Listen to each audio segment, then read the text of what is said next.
Bom dia, Pedro.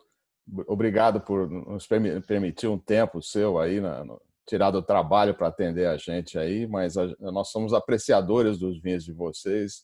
Então, e além do tudo, eu sou daquele que gosta de coisa diferente, essa questão de vinho de Itália. Queria ouvir um pouco de você aí. Primeiro a história, como é que começou, se é antiga vinícola. Você poderia contar um pouco para a gente aí da história da herdade do Rossim?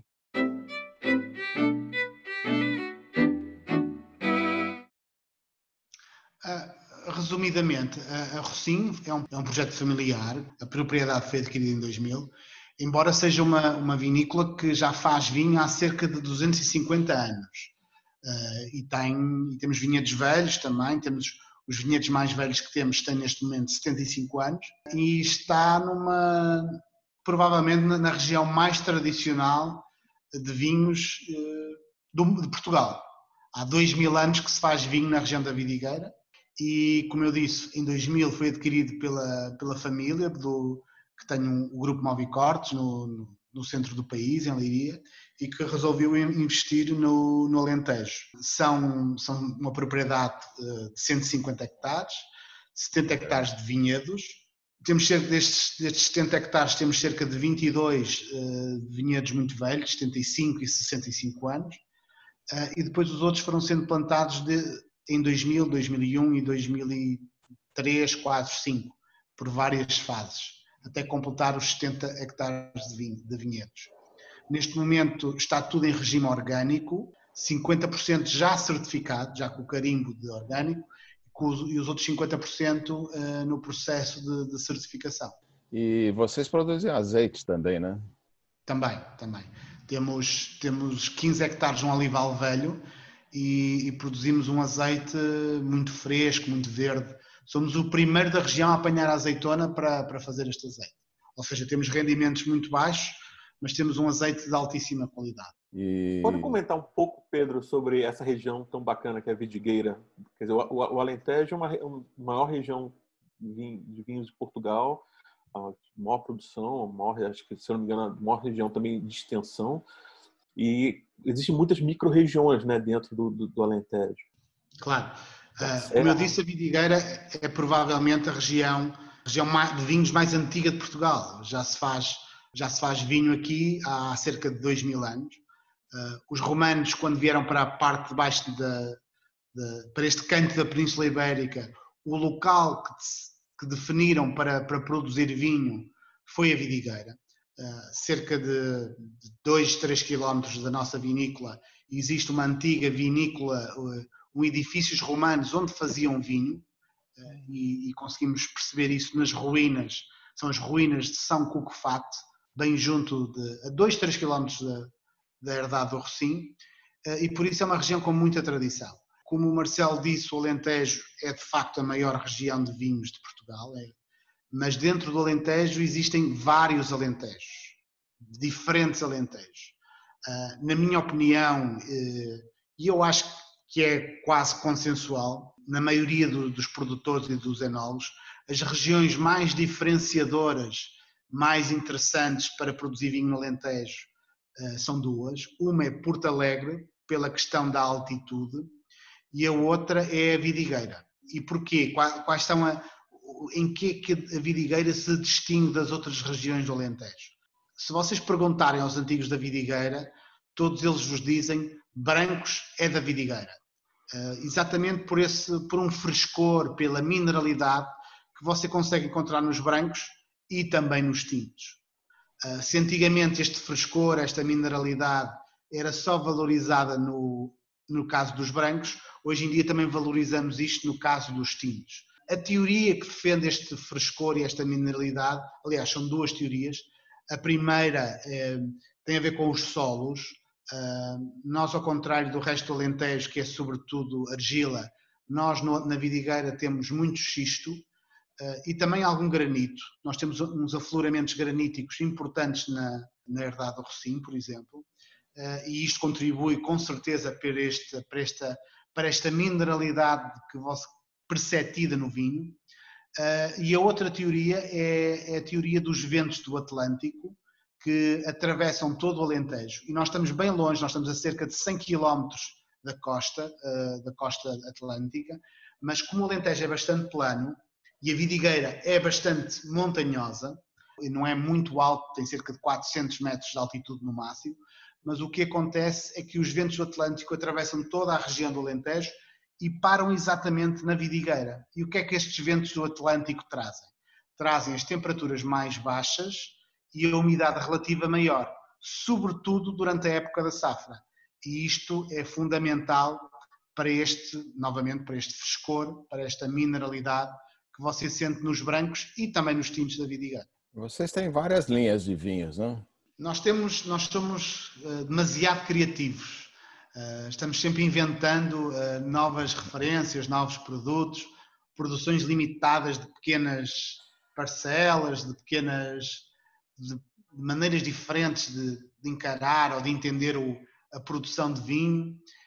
E então o que acontece é que temos, como eu disse, 28 referências e que se dividem resumidamente nisto que eu vou dizer. Primeira linha, a linha de entrada, é a linha Mariana, é uma linha com bastante sucesso aí no Brasil. No Brasil, nos Estados Unidos, e é uma linha que tem um branco, um rosé e um tinto. A nossa entrada de gama são vinhos que mostram todo o lado mais frutado, mostram todo o charme do calor do Alentejo. Não é? Depois temos a linha Herdade do Rocim, e esta linha Herdade do Rocim é um pouco mais extensa. Temos o Colheita Tinto e o Colheita Branco. Eu acredito que estes dois vinhos são os vinhos que de alguma forma traduzem melhor ou traduzem de uma maneira mais expressiva o terroir da vidigueira. Depois temos monocastas, temos um monocasta de Verdelho, temos um monocasta de Alicante Boucher e um monocasta de Touriga Nacional. E depois dentro da linha Herdade do Rocim ainda temos um reserva.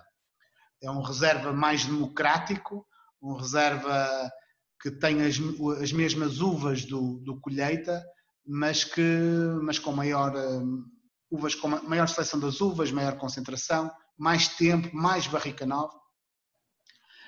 De seguida passamos para uma linha que são os nossos single vineyards, que são vinhos de um só vinhedo, que são os Olho de Mocho, são vinhos feitos apenas com as uvas destes vinhedos mais velhos, de um dos vinhedos mais velhos, é um vinhedo com 65 anos.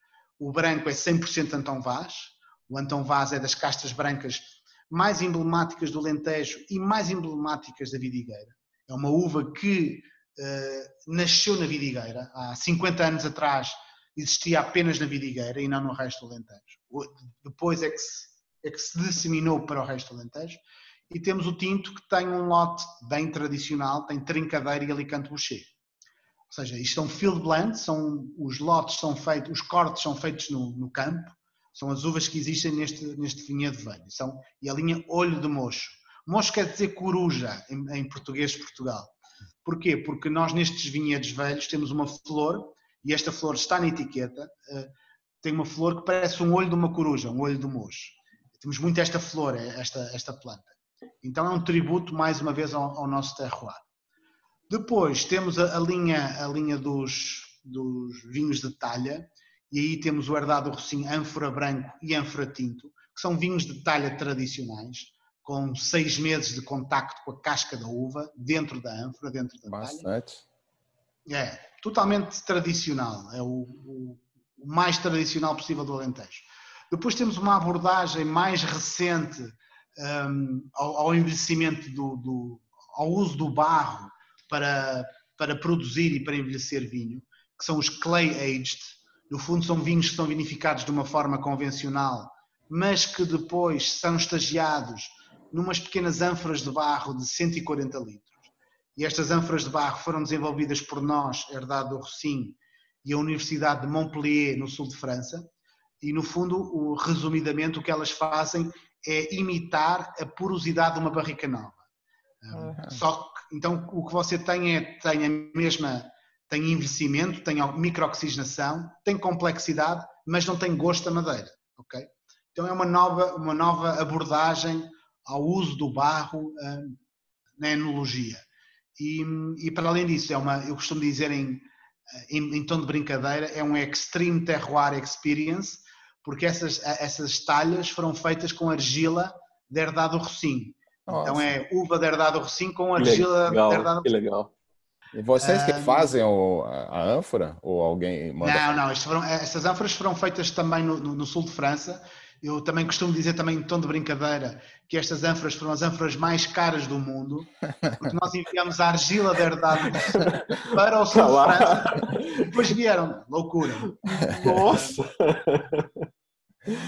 E também esse clay age. Esse vinho foi muito importante, porque eu acredito que foi muito importante para os vinhos em Portugal, porque marcou um passo muito importante na percepção dos vinhos de talha ou nos vinhos de ânfora em Portugal.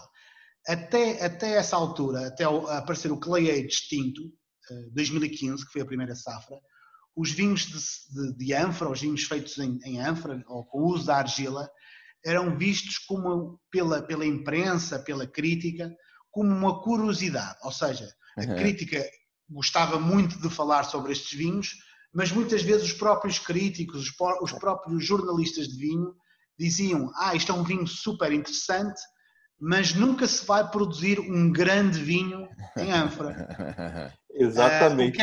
Eu já li muito isso, já ouvi muito isso, e eu provei justamente o contrário, provando o seu vinho. Erraram feio aí. O que é que aconteceu? Há uma revista, que é a revista de vinhos, que agora se chama Grandes Escolhas, talvez a revista mais importante do setor dos vinhos em Portugal, que todos os anos faz uma prova em novembro, uma prova dos vinhos tintos topos de gama do Alentejo. E em 2016, o vinho mais bem classificado, com 19 pontos. 19 pontos nunca tinha sido dado na altura a um vinho sem ser vinho fortificado, sem ser vinho do Porto. Foi o Herdade do Rocinho Clay Aged. E o top 30, não é? Eram 30 vinhos, os 30 melhores vinhos do Alentejo, todos os outros tinham barrica de madeira. E o primeiro classificado foi esse Clay Aged.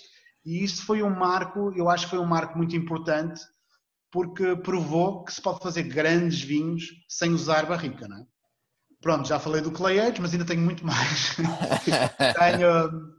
tenho a nossa linha Grande Reserva, que tem um tinto e agora tem um branco, em que nós selecionamos, no fundo é eleger a melhor uva de anos especiais, é um vinho que só fazemos em anos especiais, chamamos o Grande Rocinho. O tinto tem sido sempre o Alicante Boucher, o branco fizemos pela primeira vez este ano e foi o Arinto. São edições muito limitadas, estamos a falar de 2.000, 3.000 garrafas, edições muito, muito limitadas, num segmento muito, muito alto. É um vinho que no Brasil custa R$900. Sim. Acho que eu já provei aqui com vocês. Achei maravilhoso. Mas eu ainda não acabei. Só para terminar aqui os produtos da Rocinho. Claro. Então a Rocinho, o principal investimento e a principal vinícola é no Alentejo, mas nós também temos um vinhedo na região de Lisboa, que se chama Val da Mata. Tem um branco, um tinto e um tinto reserva, que é um vinhedo que, resumidamente, está a 10 km do mar, numa zona alta, está todo envolvido, é um vale que está todo envolvido por uma mata, uma floresta, então é um terroir totalmente diferente, é um terroir de clima frio. São vinhos muito, muito interessantes. Depois temos uma vinha também que adquirimos recentemente, que era da minha parte da família, que é um vinhedo com 95 anos na região do Douro, na região do Cima Corvo. O vinho chama-se Bela Luz, está chegando agora ao Brasil. E temos ainda uma parceria na região do Alvarinho, com um vinho que é o primeiro alvarinho feito em ânfora, que se chama Santiago na ânfora do Rocinho. Também está chegando agora ao Brasil.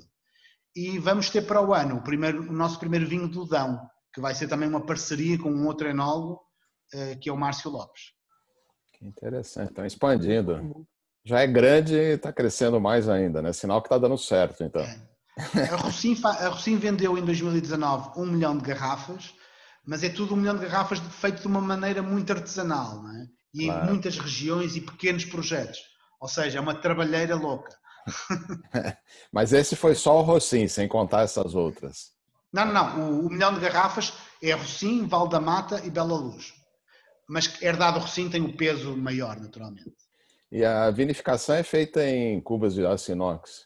Ou, no caso de Itália, é feito na própria talha, a fermentação? Está falando de que vinho? A talha, a fermentação é feita dentro da talha? No caso do guardado Rocinho ânfora, é feito dentro da talha, da ânfora. Sim. E é refrigerada a ânfora? Não.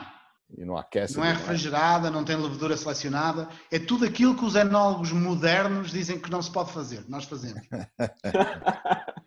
E dá muito certo. Dá muito certo. Tem que ficar movimentando, né, o material para refrigerar. Mas a ânfora é um processo muito complicado de fazer vinho, não é? Muitas vezes, no início, então, corria muitas vezes mal. Cada vez corre melhor, cada vez corre menos mal. Mas é um processo difícil, não é? Um processo difícil porque você não tem controle de temperatura, não aplica nenhum produto em fase nenhuma do processo, então complica a coisa. E mesmo o branco fica mais tempo com as cascas? Tudo igual, não há diferença nenhuma no processo do branco para o tinto. E não vira laranja o vinho? Vira um pouco, os vinhos de ânfora, antes da moda dos vinhos de laranja, não é? Já se fazia vinhos de laranja na vidigueira há 2000 anos atrás. Só que não se chamavam vinhos de laranja, era vinho de uva, não é? Vinho de uva é muito bom. Pedro, fala um pouco sobre Alicante Bouschet. Vocês são o rei da Alicante Bouschet aí no Alentejo, não é isso? Talvez seja a uva mais emblemática de vocês. Acho que existe uma tripla, não é? Que é o Triple A, que é Antão Vaz, Alicante Bouschet no Alentejo. Estas duas uvas no Alentejo realmente são muito especiais. O Alicante Bouschet é uma uva que originalmente não é uma uva portuguesa, mas que nós já adotamos como sendo uma uva de Portugal. Por isso podem vir quem quiser, é portuguesa. Porquê? Porque os franceses não gostam desta uva. Ela é usada no sul de França cada vez menos e apenas para dar cor aos mostos. Porquê? Porque o Alicante Bouschet precisa de muito calor para produzir grandes vinhos. E o Alicante Bouschet, como eu estava dizendo, foi trazido por uma família inglesa do sul de França para o sul de Portugal há 110 anos atrás. E hoje em dia, para mim e para a maioria dos enólogos, é provavelmente a melhor casta do Alentejo. Todos os topos de gama do Alentejo praticamente têm Alicante Bouschet. O nosso topo de gama é 100% Alicante Bouschet, o Grande Rocinho. E é uma das poucas uvas, como eu disse, que tem cor na casca e cor na polpa e produz vinhos com uma grande talha. E as outras linhas normais já são vinificadas, já são fermentadas em barrica de inox. As que não são de talha, né? Em barrica de inox, em cuba de cimento, em balseiro de madeira. Eu gosto de complicar a coisa. Imagina. E tem também aquele vinho típico. Em lagar com pisapé, tudo. Ah, que legal. Vocês têm pisapé também? Tem, claro. O Grande Rocinho é pisapé. O Olho de Mocho tinto é pisapé. O Alicante Bouschet monocasta, uma linha inferior, também é pisapé. E vocês têm aquele vinho típico que não sabem quais são as castas, aquele que tem lugares de Portugal que tem tanto uva antiga que eles não conseguem definir quais são as uvas que fazem o vinho, né? Bela Luz, que é o nosso vinhedo no Douro, tem mais de 50 uvas diferentes. Nós já fizemos um apanhado do que temos lá e temos mais de 50 uvas dentro daquele vinhedo, que é um vinhedo com 5 hectares. E é vinificado tudo junto? Tudo junto. Mas no caso das nossas os vinhedos velhos, para os ânforas também vinificamos tudo em conjunto. Só no caso dos outras linhas que vocês fazem por casta diferente, né? Certo. Porque é mais fácil de trabalhar, né? Porque cada uma mas menos interessante. Eu cada vez, vinhedos novos que eu estou plantando tudo misturado. Fazendo tudo ao contrário, né? Estou fazendo tudo ao contrário. Já desisti do... Não, eu não estou inventando nada. Só estou fazendo o que os antigos faziam. Isso é muito interessante. Cada vez menos. Se calhar nos anos 90, princípios de 2000, você tinha que ter um vinho com muita concentração, muito álcool, muita barrica nova. Hoje em dia não, já... Graças a Deus eu nunca gostei desse perfil de vinhos e sempre tentei fugir, não é? Um pouco a isso. E agora começa a ter bastante sucesso comercial com esse perfil de vinhos que são mais autênticos e que revelam mais o terroir. E o seu mercado, como é que ele é distribuído? Nós estamos exportando neste momento cerca de 70% da nossa produção e vendemos para 38 países. O nosso principal mercado é Suíça. Nossa, país pequeno. Mas muita grana, não é? São os melhores aqui. Melhor, tranquilo. Se eu tivesse mais 5 Suíças, não precisava de fazer mais nada. Não, o primeiro é Suíça, o segundo é Estados Unidos, o terceiro será a Alemanha, provavelmente, o quarto, provavelmente, Brasil, depois China, Japão, Taiwan, Singapura. Pedro, me fale um pouco sobre a sua vinícola, que é muito bonita, e o enoturismo aí. Vocês têm restaurante, vocês têm visitação. Comenta um pouco para a gente repassar isso para os nossos visitantes aqui do canal. A Rocinho neste momento estamos fechados o nosso enoturismo por conta do Covid, naturalmente. Vamos abrir no dia 8 de julho, finalmente. Temos muitos pedidos para nos visitarem. Nós temos um enoturismo muito desenvolvido, fazemos visitas, fazemos explicação pormenorizada sobre os vinhos de ânfora, que há muito interesse nisso. Temos uma loja com todos os nossos produtos e também uma livraria, porque nós também temos uma livraria noutra cidade, então temos tudo que são livros de vinho, livros de arte, nós temos também na nossa livraria. Temos um restaurante, este restaurante funciona por marcação, só com pratos tradicionais do Alentejo. Não temos chefe, temos uma cozinheira alentejana que faz as coisas bem tradicionais e toda a gente adora. É uma delícia a comida do Alentejo com os nossos vinhos e tem funcionado muito bem. O que é um prato típico do Alentejo?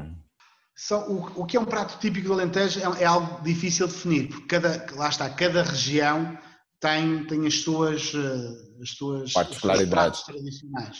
Nós temos, por exemplo, um prato, é uma entrada muito ligeira, estou sendo irónico agora, que é uma sopa de feijão com cardos. Cardos é aquela planta que você usa para coalhar o queijo. Então, como o Alentejo era muito pobre, eles tinham que ser muito criativos. Então usavam os caules, não é, dos cardos desta planta com feijão e é um prato delicioso. Depois temos outro prato também que é muito, muito apreciado pelas nossas visitas, que é a bochecha do porco preto, que a carne daqui que é deliciosa, que é cozinhada durante 4 horas em vinho tinto da herdade da nossa vinícola e que acompanha com migas. Migas é um purê de pão com azeitona, é também um prato muito delicioso e muito tradicional da nossa região. São comidas mais fortes, né? Não é o bacalhau, não é o... O bacalhau também, atenção, o bacalhau não é um prato, o bacalhau é um prato que você pode comer no Portugal inteiro, não é? É um prato nacional, não é? Por isso não é um prato específico do Alentejo. Também se come do Alentejo, mas come-se no inteiro. Isto que eu falei são coisas que só existem cá. Existe cá, por exemplo, uma coisa que nós chamamos a trufa dos pobres, que é um cogumelo, parece uma trufa, não é? Está debaixo de terra, que se chama silarca. E nós fazemos com ovos, como se fosse uma trufa, não é? Só que é mais barata que as de Alba, não é? Bem mais barata que as de Alba. Nem se fala. Mas é muito interessante. Eu acho que o Alentejo é lindo. Quando visitei essa região, você parte rodovia, você vê os sobreiros, você vê porcos pretos, né? Fazendas com porcos pretos. É muito bonito. Realmente, vocês estão numa região privilegiada. E a cidade principal é Évora, da região. Nós estamos... Évora é cerca de 30 minutos da nossa vinícola, é bem perto. A cidade mais próxima nossa é mesmo Vidigueira, não é? E depois temos uma ainda relativamente perto, que é Beja. Mas Évora é mais importante. Eu já tive uma vez em Évora, lá comi muito bem também, né? Então, eu acho que a gente... Se eu ficar aqui, eu vou ficar perguntando a tarde inteira para o Pedro, mas eu prefiro deixar a oportunidade para quando eu conhecer ao vivo. as cores. Esse ano eu acho difícil, mas talvez ano que vem eu volte a Portugal. Já tenho passagem, já a TAP já está reservada, já tem lá a minha passagem, mas tá em milhas, está postergada. Ele também vem a feiras no Brasil, né? Eu já encontrei o Pedro aqui na Feira do Brasil. Pude provar os vinhos, que são maravilhosos mesmo. A gente tem que agradecer pelo seu tempo aí, pela qualidade dos vinhos, e essa busca por novidade, né? Que eu acho esse então da barro poroso, eu nunca tinha ouvido falar numa coisa dessa. Eu sou daqueles que vou atrás, né? Como fui para Geórgia ver o vinho que é enterrado no chão lá, que é feito. Então, eu acho muito interessante as pessoas buscarem coisas novas, né? Eu acho que isso... Neste caso são novas, mas são muito antigas também, não é? Antigamente se fazia, quer dizer, em vez de barrica, usava esses potes porosos, né? E dizem que antigamente também eles abriam a porta da frente e de trás e molhavam as ânforas para elas não esquentarem. Para refrescar, sim. Hoje em dia ainda é feito isso também? Mas não sei se resulta muito, não. Mas é interessante, quer dizer, vocês estão aplicando conhecimento antigo e fazendo coisa nova e boa e melhor do que antigamente, que agora tem um pouco de tecnologia disponível também, né? Claro. Com essas coisas aí. Aí com lagar, que eu não sabia que o Alentejo também usava lagar, né? Eu conhecia isso daí da região do Douro, né? Então a gente tem que agradecer. A grande vantagem é a gente conhecer esses vinhos que fogem do vinho, entre aspas, pasteurizado, né? Tem vinho de massa que você, às vezes, você bebe um vinho, 2, 3 vinhos e parece a mesma coisa. Quando você vai para uma região como o Alentejo e principalmente essa região da Vidigueira, você consegue descobrir coisas fantásticas, como o Pedro falou, de processos ancestrais, mas aliados à tecnologia para que resultam em grandes vinhos surpreendentes. Então a gente só tem que agradecer, Pedro, realmente o seu tempo, essa conversa. Muito obrigado. Obrigado, eu. Muito obrigado. Um bom dia e saúde para todo mundo, né? Saúde para todo mundo.